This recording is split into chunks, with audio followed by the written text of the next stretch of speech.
Hello, ladies and gentlemen. Welcome back to another Game of Thrones and A Song of Ice and Fire video. In this video, I will be discussing the term Hedge Knight in A Song of Ice and Fire novella series as adapted by HBO. The first season of A Knight of the Seven Kingdoms is adapted from George R.R. Martin's book, Tales of Dunk and Egg.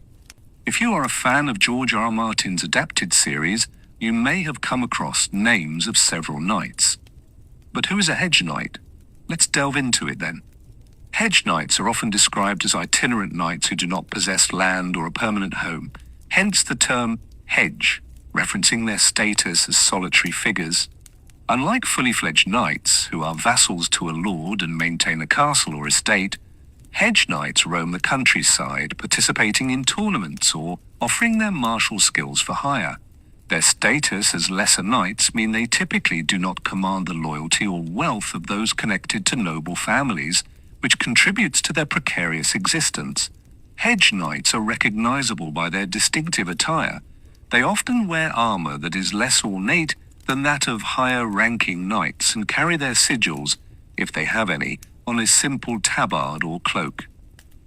Their horses, while typically of good quality, may not boast the fine breeding of those owned by noble knights. This lack of resources means that Hedge Knights must often rely on their wits, swordsmanship, and reputations to survive.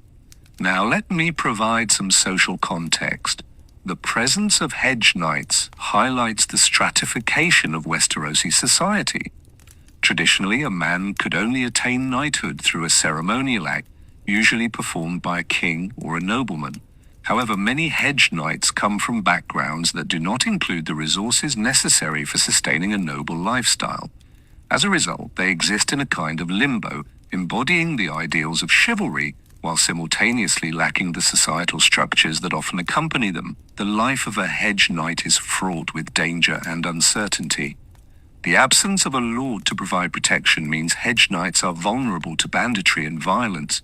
Moreover, their transient lifestyle can prevent them from forming strong alliances or gaining the patronage necessary for advancement.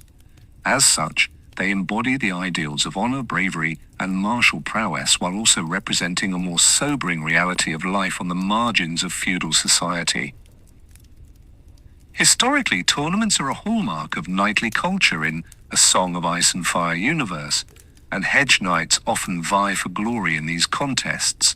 While the grand tournaments held by powerful lords attract the elite, lesser events may offer Hedge Knights the chance to prove their worth in front of potential patrons. Winning at tilt, joust, or other competition can significantly enhance a Hedge Knight's reputation and social standing, leading to opportunities for employment or patronage. However, the tournament scene is far from peaceful. The politics of chivalry means that a Hedge Knight's participation embodies both the aspiration and frustration of those aspiring for knightly honor without the means to secure it legitimately. In the eyes of higher-born knights, Hedge Knights may sometimes be looked down upon as mere strivers or pretenders, and their success can breed resentment or jealousy.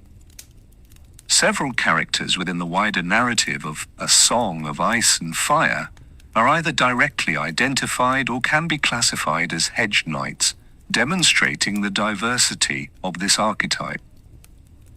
The most prominent of them all is Sir Duncan the Tall, Dunk, perhaps the most famous Hedge Knight in George R.R. Martin's writing.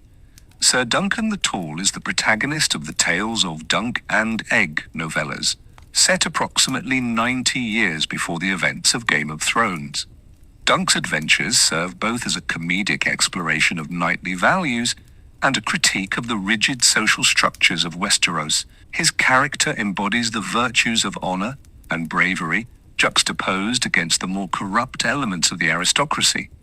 Dunk's rise from humble beginnings to knighthood also reaffirms the notion that honor and integrity can trump birthright, a theme that resonates throughout the overarching narrative of George R.R. Martin's work. The Hedge Knight archetype serves as a vehicle for exploring themes related to honor, morality, and the nature of chivalry. In a competitive and often ruthless society, the ideals of knighthood can clash starkly with the reality of one's circumstances. Hedge knights often grapple with their sense of honor in situations that may compromise their values, leading to a broader conversation about the nature of loyalty, service, and personal integrity. Moreover, the struggles faced by hedge knights also reflect the social dynamics of Westeros itself. Their loyalty is often a double-edged sword. They can only maintain their sense of honor through personal codes, as irrelevant obligations to a powerful lord can entangle them in ethically ambiguous situations. This creates a sense of tension as hedge knights navigate a world rife with competing loyalties while trying to carve their own identity. Kindly subscribe for A Knight of the Seven Kingdoms, Season 1 previews. Thanks for watching. I will see you again soon. Bye.